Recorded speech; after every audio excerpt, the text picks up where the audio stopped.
Good evening, good afternoon, and good morning, friends. Welcome to our Open Up Live talk show. My name is Tolu Adeoshu, and I am the host for today. I am filling in for RJ. Unfortunately, he was unable to make it. I am also an assistant secretary of Voice of Men 360, and I am a registered social worker. It is my great pleasure to host this Open Up Live show today. Thank you, Voice of Men 360, for giving me this opportunity. So, Voice of Men 360 is a nonprofit organization founded in 2020 and is based in Toronto, Canada. Voice of Men 360 was born out of seeing the tremendous need and stepping up to provide services to help support and overcome men/boys life challenges. We are part of International Men's Day, and International Men's Day has been serving for over 21 years, and so far in 90 countries around the world. They have joined together and are doing various activities on a regular basis. International Men's Day follows 6 pillars, which is the overall well-being of boys and men, and we follow in the same footsteps. So why open up? We do open up because I'm not a man, but men do not open up their hearts and are not willing to share their matters with anyone. So when men keep their emotional challenges within themselves for a longer time, at some points it will explode and it will affect their health conditions in many ways. So this is why we as in Voice of Men wanted to create an open space and allow an individual to share their life journey through our platform. We aim to create awareness about life challenges, struggles, and how to overcome ups and downs. So, for our boys and men that go through this in their lives, there are no limitations of gender, age, nationality, or ethnic groups with sharing your life journey. So, all walks of life can participate. Our goal is to make a positive impact on someone's life through this program. Open Up is on Wednesdays at 6 p.m. and on Sundays at 10 a.m. Eastern Standard Time. So we bring an individual to each show and let them share their life experiences with you. So before I introduce our special guest for today, I would like to go through our disclaimer. We would like to remind you that Voice of Men 360's mission is always delivered with good faith towards peaceful harmony. The views and opinions expressed in today's episodes are those of our speakers and do not represent Voice of Men 360. Our organization engages in discussion forums to offer inspiration and create awareness to the issues of men who wish to overcome their life challenges. We are not providing medical or therapeutic advice. So, should you require that type of assistance, we recommend you contact a medical professional immediately. If you have any questions or concerns about today's episodes or any Voice of Men 360 content, please email us at voiceofmen360.org. So, our special guest for today is Jammaine Ncube, and he's from Zimbabwe. So Ben is executive director of Men's Health Clinic Zimbabwe. His work with the clinic has seen over 3,500 men access healthcare in the past year alone, whilst over 4,500 others were reached through extensive awareness activities. He is passionate about healthcare and access thereto, with his long-term goal being the achievement of SDG 3 in Zimbabwe. This is evident in his work with the International Youth Alliance for Family Planning, for which he's the country coordinator for Zimbabwe. Ben also contributes extensively to written works. He's the editor-in-chief of the Leader Magazine Africa and the Men's Health Weekly magazine. Ben is also currently undertaking his PhD in economics and business management. Ben has received multiple awards for his work, including the Gianmarco Moratti Award for the most innovative business response to the COVID-19 pandemic in Africa. He is a Mandela Washington Fellow and an alumnus of the SXOLL, I'm not sure how to pronounce that, Transformational Leadership Program in Zimbabwe. In his free time, Ben enjoys Netflix and trying out new recipes. So, welcome, Ben, to our show today. So much for having me. It's a pleasure to be here with you today. Thank you for being here. I'm sorry. I filling in last minute, trying to read through your bio. It's quite an extensive bio. I know I didn't get a chance to say everything that was in there. Is there anything from your bio that you would like to highlight or point out to us? No, you did it just perfect. Thank you. Thank you, Ben. So On Open Up, normally I watch RJ do this, so I'm just filling in and I'm hoping I'm doing a good enough job. But he normally likes to ask, what are some of the incidents that happened in your childhood? So let's say when you were 5, 10, or 15 years old that influences or inspires you in what you're doing now. Oh, great. Thank you for that question. Off the top of my head, I think one of the key incidences would have been perhaps around the age of 13, when I should have been in high school, but I stopped going to school because at the time my dad could not afford, or perhaps it was not a priority for me to be in school at the time. So I actually stopped going to school and started sort of studying from home. And why that was a key aspect of key incident is that it was the first time I considered entrepreneurship. So after a while of not going to school, I started selling secondhand clothes at a flea market. There's a market down here in Harare where you can actually sell secondhand clothes and people buy. So at the age of 14, I started selling secondhand clothes, sort of to try and help out at home, but also to see if I could save money for books to be studying. So that was the first time entrepreneurship became an option outside of sort of my day-to-day life. And then after that, I eventually went back to school. But even after I'd completed my university education, I'd been at the law firm just for a few months. And I decided, you know what, I actually want to go back to entrepreneurship, but with a different perspective in mind, which was impact entrepreneurship by starting Men's Health Clinic Zimbabwe. So to me at that time, it was a business with an impact rather than just a clinic. And I'd like to think the bravery and sort of the the mind to actually undertake that, what I'd consider wild and brave feat at the time, had to have stemmed from that incident when I was 13. So yeah, that's basically how that has shaped me up to today. Over Wow. to you. Okay, so there's a few things I heard there. So you had to stop going to school for a period of time, and then you ended up starting to sell used clothing, which was something that was the beginning of you becoming an entrepreneur. But then it sounded like you went to law school. You said because that you were working in a law firm.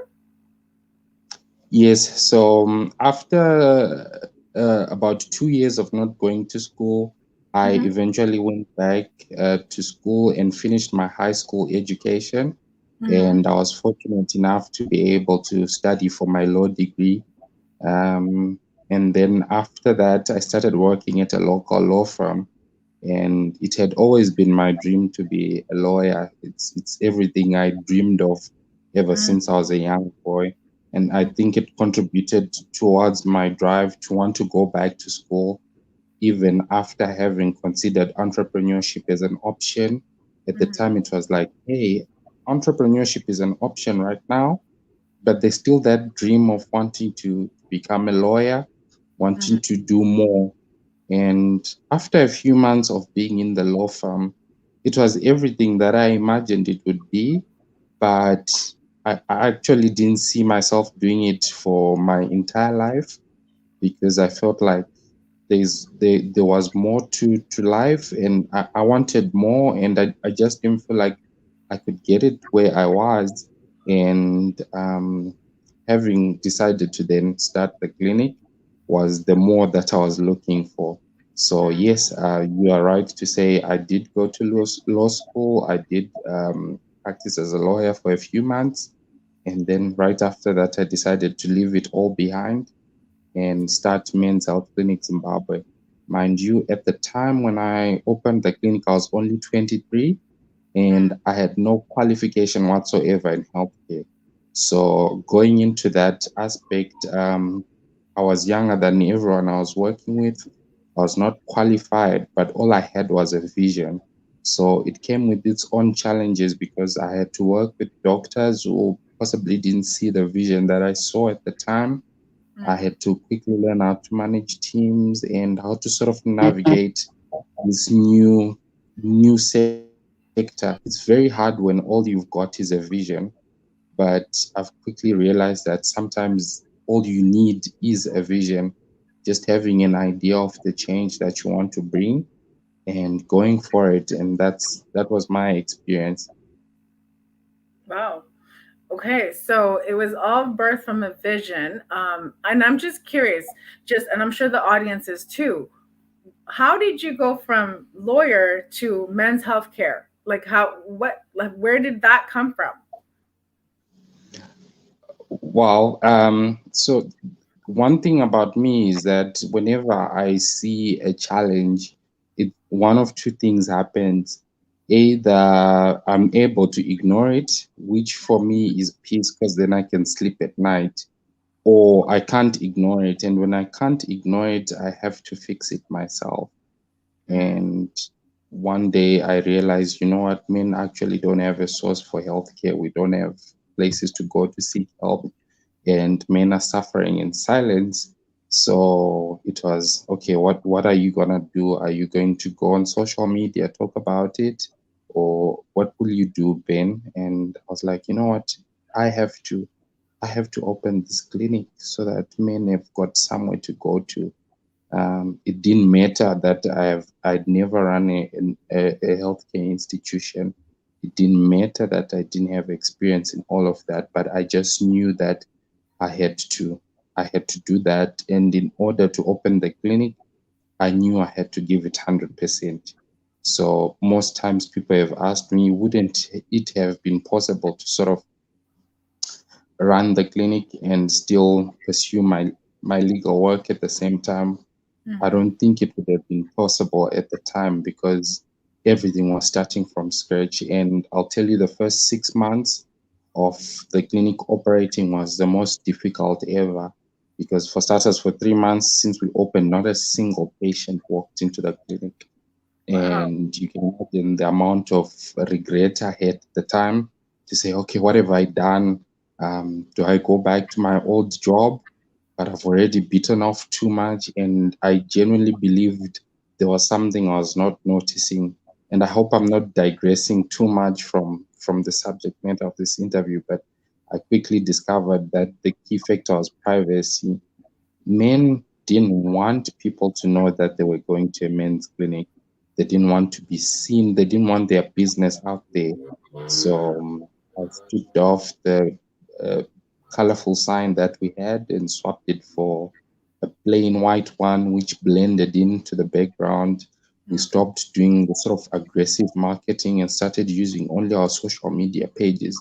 And the moment we started having a privacy centered model, we started. I remember the day we got our first patient. Um, it had been 3 months, and I was the one at reception. I couldn't afford the receptionist. We couldn't afford anything.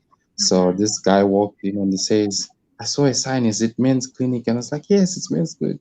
It's like, I'd like to see the doctor, and helping him fill in the first ever forms, uh, Mm-hmm.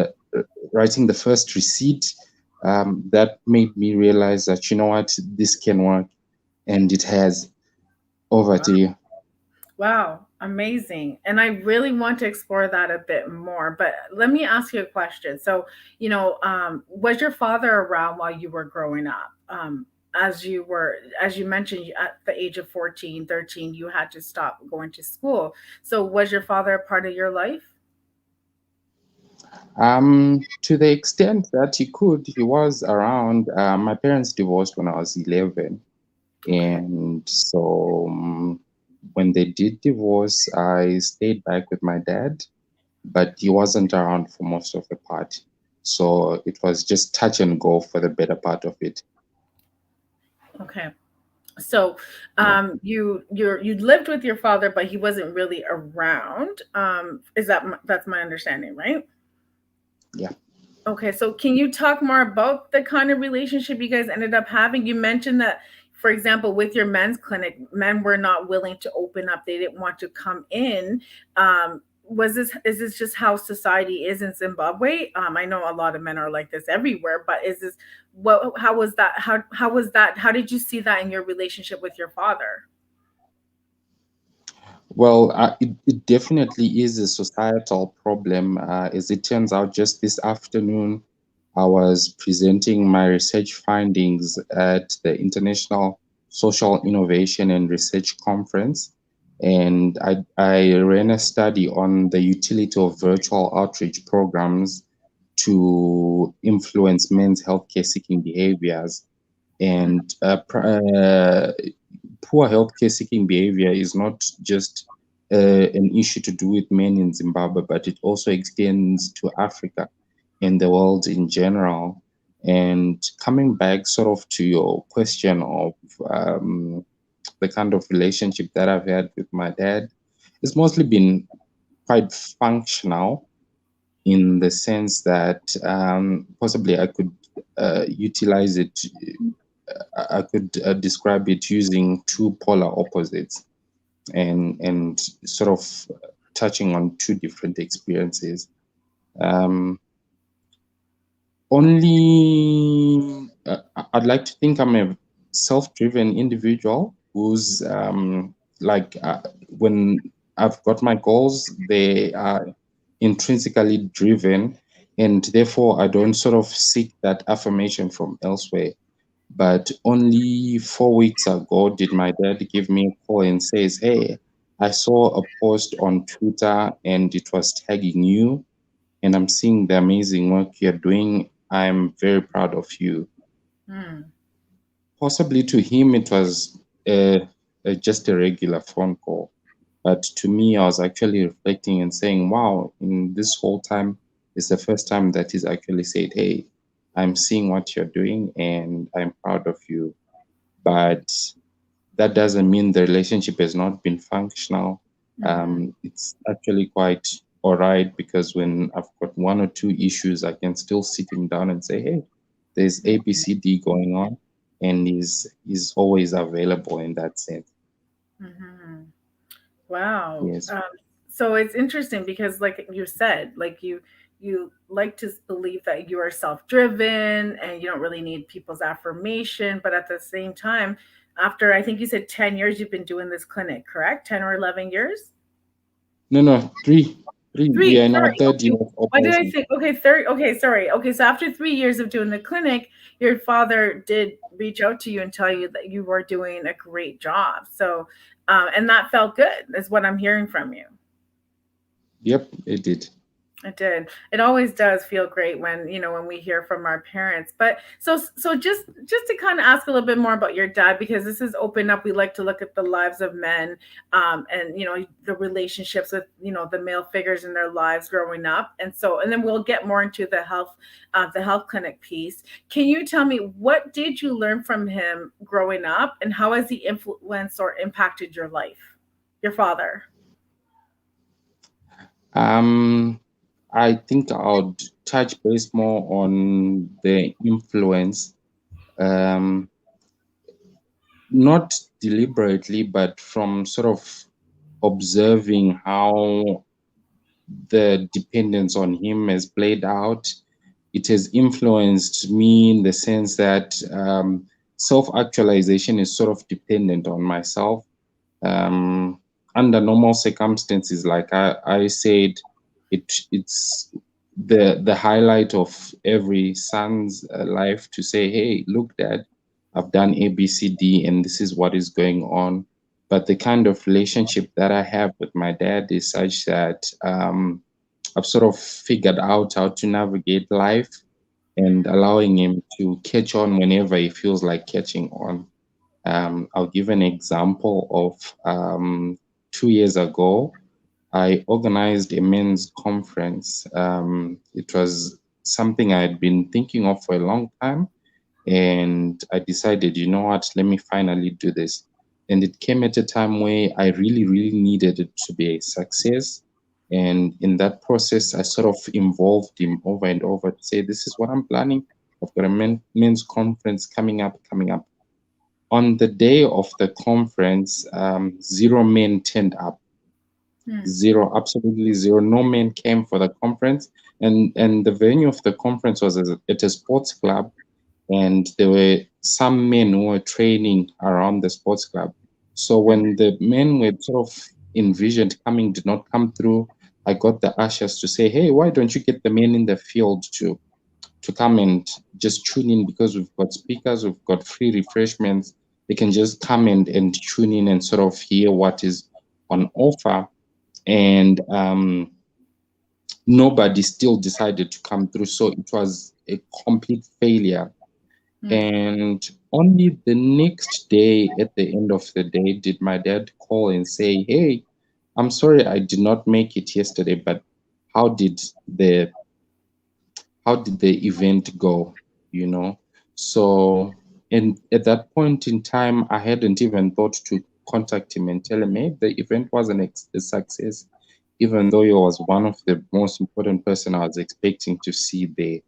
So that is emphasis on the fact that at every juncture it has been, "Hey, I wish he'd be involved," but it's also been about, even if he's not involved, he'll catch the train up front, you know, you'll catch it as it moves. So that's sort of how that has influenced my work and my personal life currently.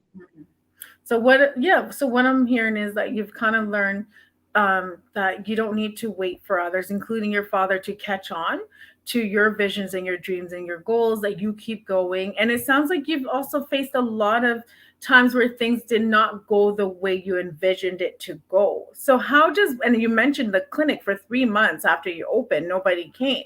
And you're talking about this event that you had and nobody was there. So, how do you overcome? And I think this is actually important. How do you overcome these disappointments? Um, Most times you never really do overcome. You just push them at the back of your head, and you just like, okay, um, I just have to keep going. But the answer that I actually want to give is, it's very important to know your why. You need to understand clearly why you are doing a particular thing. If it is a clinic, you need to know why you're running a clinic, and why it's important to you, because knowing this is how you are able to keep pushing even when it seems like things are not going well. It is how then you are able to overcome certain challenges, you know, to say, even though things are not moving well right now, this is really important to me because A, B, C, D, and therefore, regardless of what might happen, I have to keep it moving. And the more you know your why, the more you get conviction in what you want to do. Because in the first year that I had opened the clinic, many other opportunities came through. I remember at one point I turned out what was supposed to be a dream job, working for a local bank in their legal department. It was going to come with several benefits, including housing and insurance, etc. All the kind of things that you don't usually get in an economy such as ours in Zimbabwe. It was all promised with that job, but being able to turn it down and say, you know what, I'm focusing on this clinic, it came from knowing my why, you know.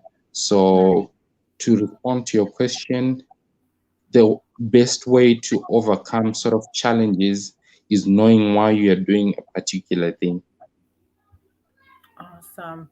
Oh, I think we might have lost I'm you, but still I hope here. you come back. Okay, you're still I'm here? still here. Just hold Okay. on. I'm just adjusting my camera.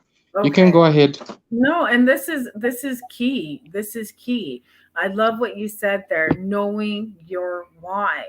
And when you know your why, that's what will keep you driven, even when things are not looking the way you've envisioned it, even when people question your, when temptations come for a better job offer or to leave the thing that you're doing, you know your why and you stay put. So that being said, I know you've shared a bit of your why with us for why you started this clinic.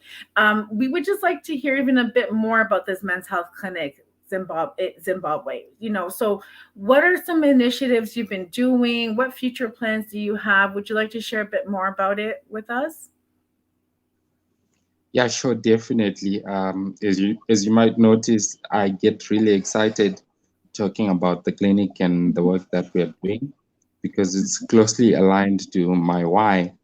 So, the vision of the clinic when we opened it was to address sexual and reproductive health issues. Looking at issues such as erectile dysfunction, premature ejaculation, also because those were the kind of problems that men could not ignore. So if a man has got a cough or whatever, he can possibly ignore that and just wait for it to go away. But if he's suffering from erectile dysfunction or premature ejaculation, he definitely cannot ignore that. And he'll either seek help or it will bother him until he sort of tries to find a source of help. So when I established the clinic, those were the kind of issues I was targeting to say, okay, let's create a source so that men can get help for these kind of problems. But I think within the moment activity started going, I think by the 6th month, that's when I realized, no, we've got so many men coming through with primarily the sexual and reproductive health issues, but there's so much else going on at the back. They sometimes, most times, they're stressed and depressed, so there's need for counseling. They've got other underlying issues. We need to do prostate screening. Some are struggling to have kids, fertility tests, and management. So we started including all other aspects of the men's health, such that the clinic provides a full range of services to ensure that whatever the man is going through is able to get help. And my vision for the clinic is to see it becoming a center of holistic healthcare, where not only does the man get medical help, but they can also get mental in terms of counseling, which is already available, but we wanted to go full force on it. We also wanted to see the clinic as centers for men to sort of get together and socialize. We are in the process of trying to get a spa established so that men can also seek relaxation and mind clearing from the clinic. We're trying to integrate so many services into the model so that men don't just view the clinic as that place where you go when you're in trouble, but they should also begin to view it as a safe space they can retreat to on all occasions. So that's the vision for the clinic. COVID-19 has not gone unnoticed. We've also started including digital aspects of the clinic. We've got digital consultations, digital services, home deliveries of medication, and so forth. This won us the 2020 GM Morati Award for the most innovative business response in Africa. So that was a really exciting aspect of it all because we actually discovered that when we are able to offer our services online, more men are able to sort of take them up because privacy, convenience, all of that is available over the internet. And it's been good to see that developing. And yeah, we also have several awareness initiatives which we run, like on a monthly basis, we have multiple webinars where we just talk to men and hear sort of the challenges they are going through, demystify men's health, and also give them access and links to care. We also try to make sure that there's lots of written work so that men can go through. This led me to starting the Men's Health Weekly magazine. It started as a newsletter, and now it's viewed more as a magazine because not only does it cover health, but it also covers the social aspects of the men.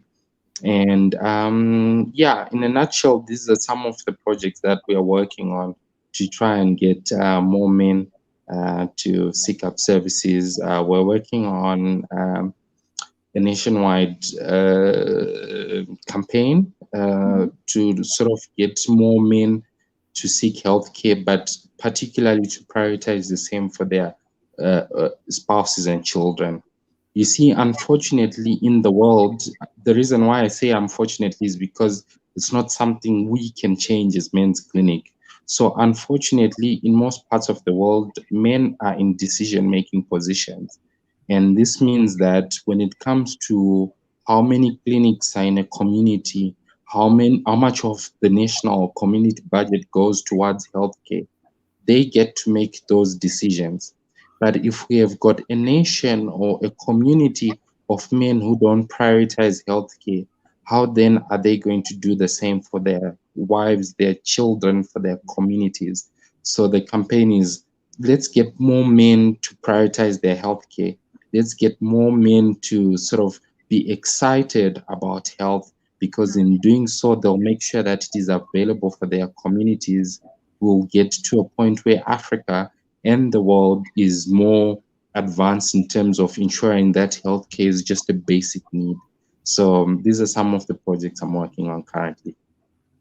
It's amazing. It is amazing. And there's so many more questions that I have in my head, but I understand this is the open up show. It's not the webinar that I run, but maybe we'll need to have you on the webinar because I have so many questions about the funding and all sorts of stuff. And just like it just sounds like an amazing project that you have going on there. And do you guys actually, let me just ask, can people donate if they wanted to, or how are you getting the funding for this, for the men's health clinic? So we've not received any funding to date. So in most cases, it's from the business where we put aside any revenues and say, let's redirect these revenues into sort of our campaign initiatives. Another thing which has worked is partnership, where if, for example, we want to flight a radio advertisement, instead of sort of seeking funding to do that, we much rather approach the radio station and say, hey, this is the initiative which we've got going on. Can you please help us with one or two free slots? And sometimes we are lucky, sometimes we are not. But for me, due to the fact that resources are rarely ever available, it has always been about making do with what we have. The little that we have, we're saying, let's create the impact and change that we want. And always when somebody comes through and says, hey, I would like to donate to this cause, I think it's something that would always be welcome at the clinic. Okay, that's good to know. So it definitely sounds like you guys are looking after the men's holistically, looking after the mental well-being, their physical, and then with by doing that, you're hoping that it will, have ripple effects in the community and their families. Correct? Correct. Great. Okay, let me ask you a question. So you've shared with us a little bit. So we're going back to a bit of more personal, and we're almost done here. You did share with us a bit of some personal things, like your about growing up, your relationship with your father. Is there any unforgettable experiences or incidents that you can remember, whether it's your personal or someone else's, which has affected an individual, family, and others, and how they overcame these? I think you've kind of shared a little bit about yourself, but is there anything else, whether with your clinic or more of your personal journey? I think it has to be this one time. So I traveled to a neighboring city, not really neighboring, but the second largest city down here. It's called Bulawayo. I went to Bulawayo for a men's wellness day. So it was hosted by Island Hospice, and they were like, okay, Ben, can you come through, talk to men about men's health, and then they'll pay a small fee, and that small fee will be directed towards charity. So I went, and this event was hosted at the Holiday Inn, which by most accounts is quite a fancy kind of hotel down here. So everyone was at the meeting was looking really nice, in suits and so forth. It was quite the fancy affair. But there was this one gentleman who was right in the back, and he looked out of place based on his age. He was really old, older than everyone else was there. Mm, And he was also not dressed as fancy as everyone else. He was not in a suit. I think he was in khakis, and he was very dressed down, and he was looking out of place the whole time. And the entire period that I was there, he didn't even ask a single question. The audience was asking so many questions, but he didn't ask a single question. After I was done with the presentation and everyone else had gone, he came to me and says, "Hi, I took 3 taxis to get here. It's so far from where I live, but I just felt like if I come here, you'd be able to give me help because I saw your flyer over the internet. The challenge that I'm having is that my father is suffering from prostate cancer, mm, and there's 2 alternatives. Either he's gonna get surgery or he needs to rely on a urine bag. But we are unsure what to do because surgery at this point seems like it can risk his life because he's 86, and we are unable to afford, urine bags changing. So it's just a terrible situation. I don't know what to do, but I thought I would ask you. So I remember briefly in that time just saying to him, you know what? I think first of all, you should ask your father because he's alive, he's not dead. Ask him what he wants. Ask him whether he wants to go ahead and try surgery, despite the fact that it can possibly risk his life, or whether he wants to stick to the urine bags. And if you do stick to the urine bags, consider buying them yourself because if you go to a pharmacy, the urine bags are probably $1, and then you find a doctor who can change them for you. It could well be cheaper than the options that you're using right now. mm, That was the last time I saw that man. Fast forward to, I think, March last year mhm, when COVID-19 hit Zimbabwe. When it hit, we were totally caught off guard. Sure, the clinic is an essential service and we are allowed to keep operating. But when COVID-19 hit, there were travel restrictions, which means our patients could not no longer travel to come to the clinic. Number two is that most people stopped going to work, so healthcare was no longer a priority in the strictest sense. People were like, any monies that we have to hold on to them. So mm, men were prioritizing their health even less.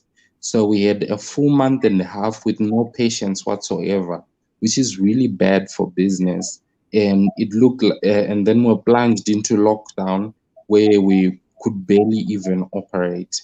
So essentially, the clinic was closed for about 2 months. And in that period, I became so depressed and down, and I was like, there's no way of recovering from this. Um, it means this is possibly the end. I didn't know whether the pandemic was going to last for years, for months, for weeks. I didn't know anything, but I just resolved, you know what? When the lockdown gets lifted, I'm going to take the keys to the premises, surrender them to the estate agent, and tell everyone the clinic is closed, and then perhaps start applying for jobs again. mm, And then after 2 weeks of having made that decision, so 2 months of the clinic being unoperational and 2 weeks of having made the decision to close when lockdown is over, I mm, got a WhatsApp message. It says, "Hey, I don't know if you remember me, but we met 1 year ago. I met you when you came to Blawa and I was asking you about my father. So I took your advice and I went and asked my father what he wanted to do. And he said he didn't want the surgery. He'd much rather stick to the urine bags regardless of the situation.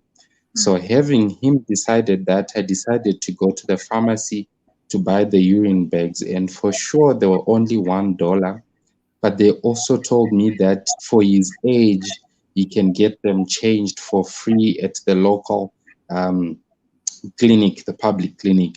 So he mm, could afford to get his urine bags changed frequently, which means he regained his mobility. He could even walk around and have a good quality of life. The day he was sending me that message was the day his father had passed away.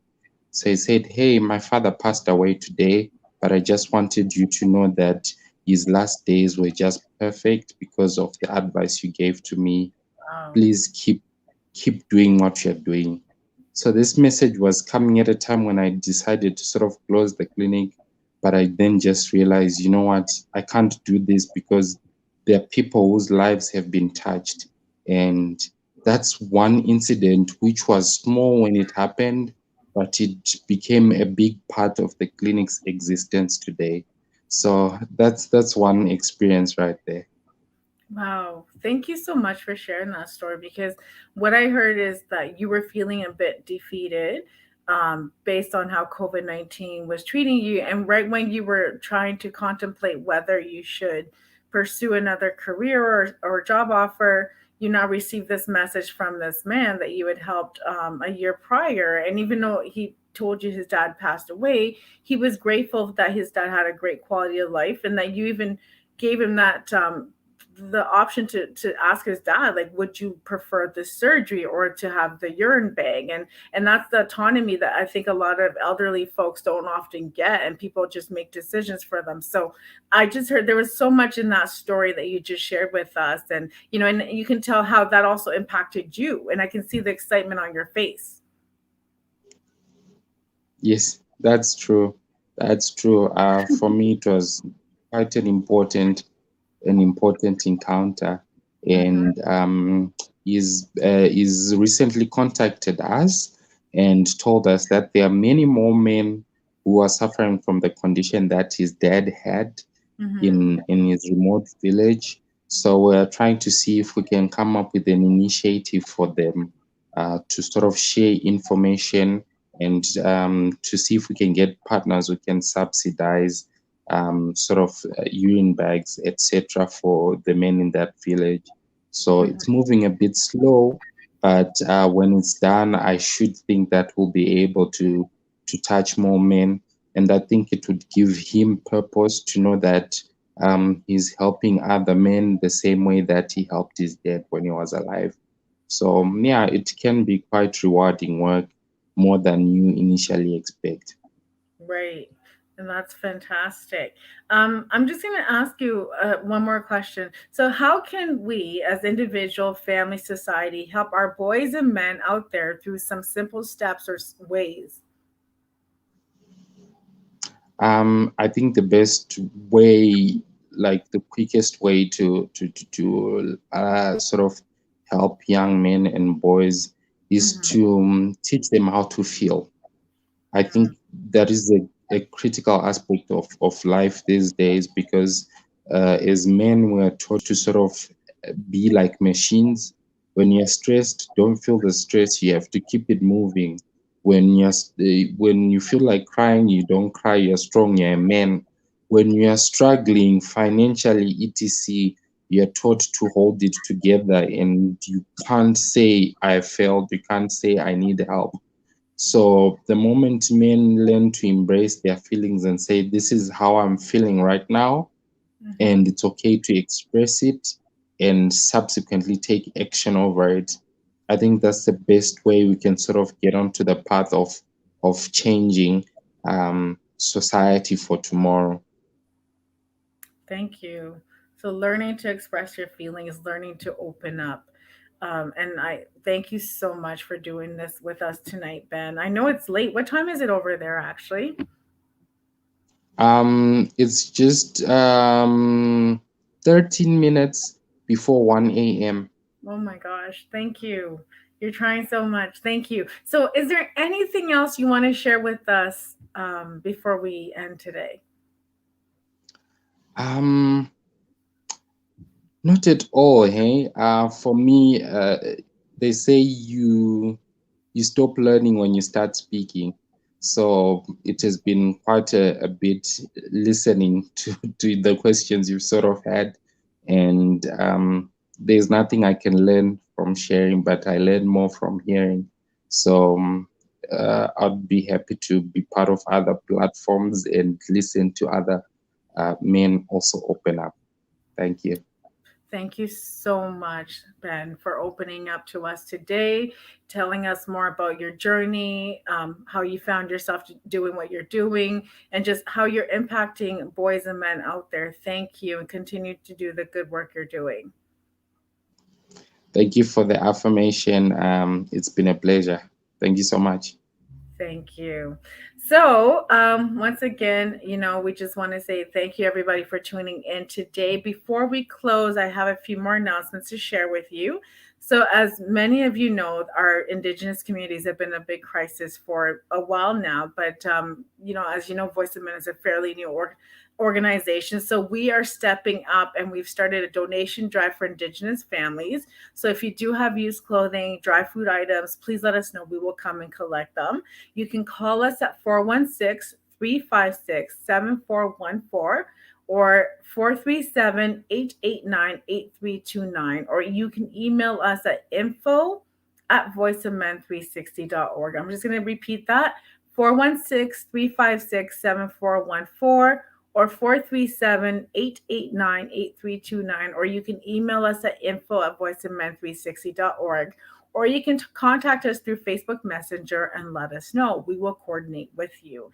We do have a few live shows that we do on a weekly and monthly basis. So we have Open Up, which is what you're watching right now, where you share your personal life journey like Ben just did with us. So live talk shows is on every Wednesday. So that's tonight, Wednesday at 6 p.m. Eastern Standard Time, and Sunday at 10 a.m. Eastern Standard Time. We also have Vili, which is a Tamil live talk show, and that's on Sundays at 8 a.m. Eastern Standard Time. And we also have our monthly webinar, which I am the host of, and that is the first Saturday of every month at 10:30 a.m. Eastern Standard Time. So we do bring expertise or organizations and discuss a particular topic each time. And we do have our monthly special show, The Unspoken Tears, and that's the second Saturday of every month from 10 a.m. to 11 a.m. Eastern Standard Time. The focus is on domestic violence against men, bullying, male sexual abuse, traumas, and human trafficking. So the next one will be on Saturday, September 11th. So this upcoming Saturday at 10 a.m. Eastern Standard Time. And the topic is the life before and after human trafficking. And we will have a guest, Armand King, who's a domestic human sex trafficking expert consultant from USA. He will be discussing, share his own experiences. So please join us. And we also have our South Asian Men Show that takes place on the third Sunday of every month from 11:30 a.m. to 12:30 p.m. Eastern Standard Time. So Voice of Men 360 and the All Bengal Men's Forum will be hosting this show. We will be specifically focusing on the issues faced by South Asian men and creating awareness. So each month, different countries will participate from South Asia. And we do have podcasts that are available. All our shows are on 6 platforms, and that includes iPhone, Google Play, and so on. And we do have our monthly men's group meeting, only for men by men. The last one just took place yesterday. So that is every 2 weeks on Tuesdays from 6 p.m. to 7:30 p.m. And that takes place on Zoom. The last one just took place September 7th. So the next one will be, I believe, September 21st. And so the topic to be announced. And so we also have our Indigenous peer support group called Pass the Talking Stick. So that is the fourth Friday of every month from 6 p.m. to 7 p.m. And that also takes place on Zoom as well. You are more than welcome to join us here at Voice of Men 360. Join any of our various programmings. If you would like to be a guest on any of our shows, please do so. There are no limitations of gender, age, nationality, or ethnic groups. And so all walks of life are welcome to join us. So we would love to work with individuals, professionals, experts, community organizations, associations, corporations, government officials, and businesses. Our phone number is 437-889-8329. That's 437-889-8329. Our email address is info@voiceofmen360.org. Our website is www.voiceofmen360.org, and you can find us on all social media platforms. Our Facebook page, you can join us, please, and you can invite your friends. We are trying to reach 5,000 members in total by November 19th, which is when we will be celebrating International Men's Day 2021. So please invite your friends to join our Facebook group, Voice of Men 360. And our other platforms we are available on is Instagram, LinkedIn, Twitter, YouTube, and TikTok. Please also remember to subscribe to our YouTube channel where you can find this show and other contents. Thank you very much for being here today on Open Up, and we hope to see you next time.